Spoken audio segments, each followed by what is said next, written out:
One of the greatest lessons we can learn from sports is how to respond to failure. In this video, I'm going to break down for coaches, parents, and even athletes five strategies to adopt to teach athletes how to respond to failure better. Listening to the Bridging Impact Podcast, transforming leaders on and off the court with host Coach Furtado.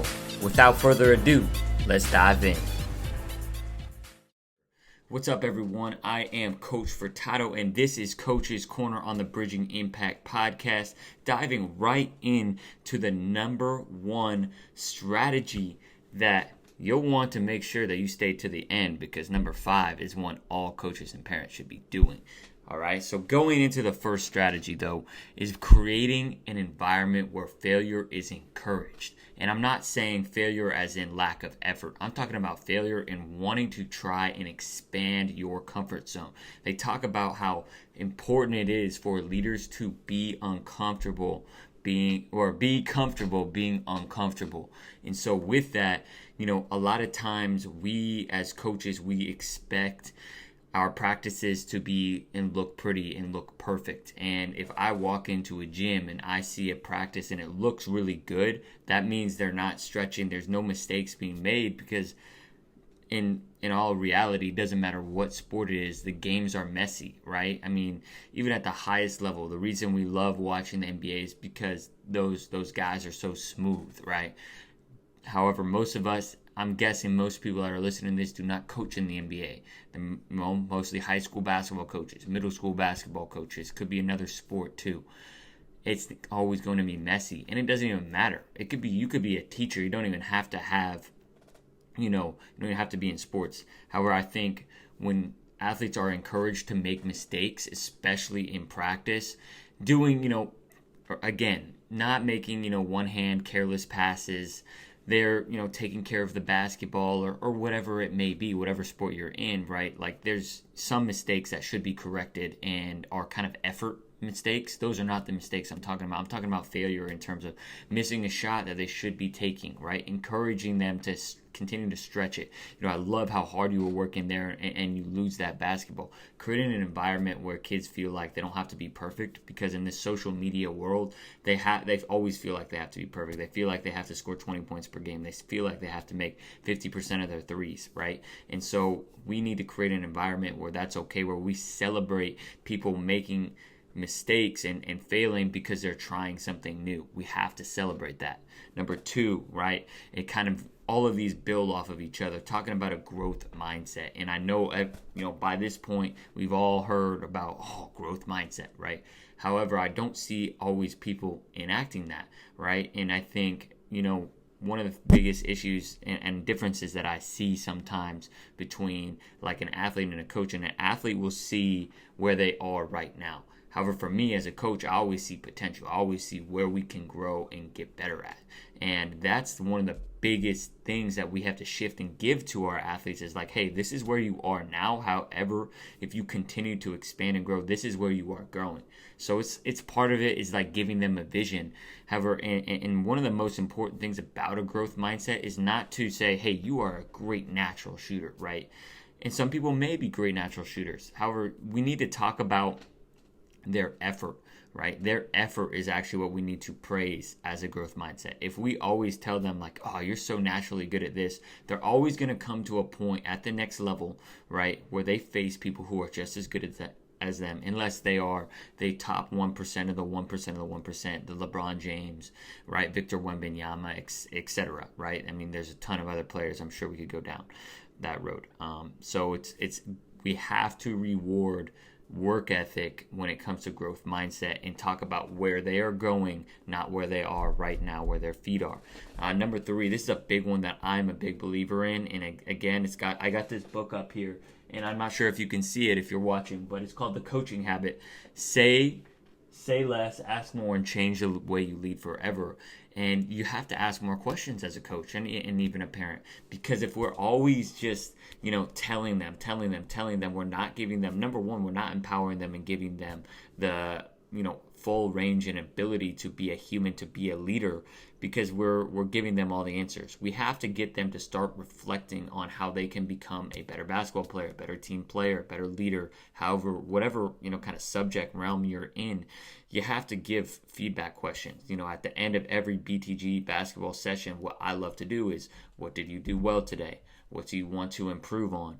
And sometimes I ask, what did you learn about yourself? And those questions can help them kind of get in this consistent habit and routine of, number one, recognizing what we do well, because we want to build like a productive, positive mindset, and recognizing that we do bring value to a team. And then recognizing, again, the growth side of it, that we always have room to improve. And that's going to continue. That's a skill that they can take through life, is that ability to reflect and critically think about how they can become a better basketball player, better at academics, better, son or daughter doing their chores. That's going to really be a key component to their success in life. And I think number 4 is support, right? Showing them support. They're going to have bad games. It does not matter. Number 1, they have to know that we love and care about them beyond their results and their performance. It's obviously, it's hard, right? Because as coaches, we are, going to play the players who have the best performances, right? So if we have someone, obviously, who we love deeply, right, and they're not performing well, hey, I can't play you. Like right now, like you have to have those honest conversations, and that's the challenging part. That's the not so fun part about coaching. But that doesn't mean it's exclusive. That doesn't mean like whether I give you play time or not, that doesn't mean I don't love you and I don't care about you. That's not what that means. And I think being very clear about that, because at the end of the day, one of the greatest parts about sports is being a part of a team. We are social animals as people. We want to feel like we belong, and that's one of the beautiful things about sports. And it's one of the things I think about, like, as fandom, right? The reason we're such crazy fans, is because we feel like we're a part of the team, right? We'll talk about, even though we never step foot on the court of the field, we'll talk about, a loss, right? Thinking about it like, as a Rams fan, like we won the Super Bowl, right? Like I'm talking about it like I won. I did nothing, right? I did nothing but watch the games. And it's just such a beautiful part of sports, is that the we aspect. And really for coaches and especially for parents, is like, I just love coaching you all. I love watching you play.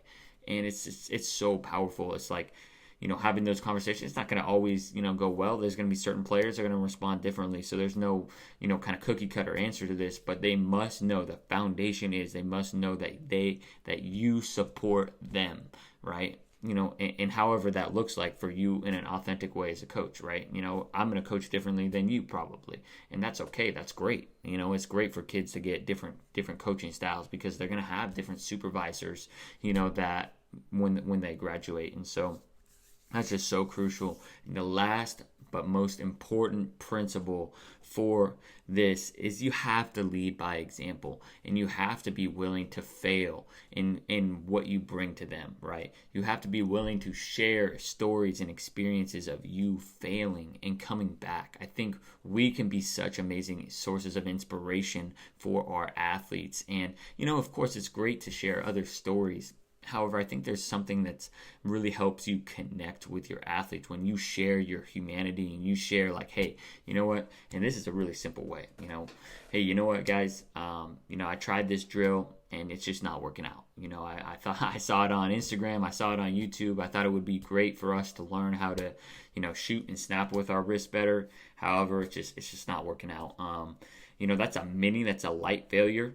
One of the things I think when you're doing in-game coaching, that's a great time to, talk about, hey, I really, really should have played Jimmy in this situation, or, I should have called a timeout there. That's my fault. And I think I really believe that players win games, coaches lose games, when the talent is relatively even. Just because it's our responsibility as coaches to put players in positions of strength for them to go out and execute. And I just really, really believe that. And so we have to set and lead by example with everything that we do. And we have to, after a loss, right, we have to come motivated, ready, and inspire our team in whatever way is authentic, right? Some people are going to be more the Greg Popovich route, which are just like, we got to take care of business. We have to still, take care of our fundamentals in practice. Or you can be a little bit more of a fiery coach and, maybe a little bit more of a motivator, which is fine. Like, both coaches are great coaches. And whatever it is, staying true, staying authentic, and leading by example that, hey, it's all right that we lost, right? We're going to respond. This is how we're going to respond. You have to be the leader sometimes, and you have to empower then your team leaders to, again, go out and respond to failures, respond to losses, because that's the beauty of sports. You're going to get your butt kicked and knocked down when you are in real life. It's going to happen. You're never going to have a time where it's all smooth sailing. And that's what's just so important. It's such an amazing part of sports, is that we get to teach that in a safe environment where they're having fun for most of the time. So I appreciate everyone for listening to this episode. Make sure you subscribe on YouTube and follow and subscribe wherever you listen to podcasts. Go leave us a review on Apple Podcasts. Comment on the YouTube below which learning that you like the most. Let's review them back. We want to, number one, create an environment where failure is not accepted, is encouraged. Number two, create a growth mindset. Talk about a growth mindset. Number three, encourage self-reflection. Number four, we want to show unwavering support. And number five, we must lead by example. I appreciate you all for being committed to impacting and transforming leaders on and off the court. I will be in your ears and eyes next week as we drop another great episode for you all on Wednesdays. And hey, sometimes I know a little bit of a thing or two, but the Wednesday episodes, that's the real gold. So, Coach Furtado out. Let's shoot for greatness and impact our players, baby.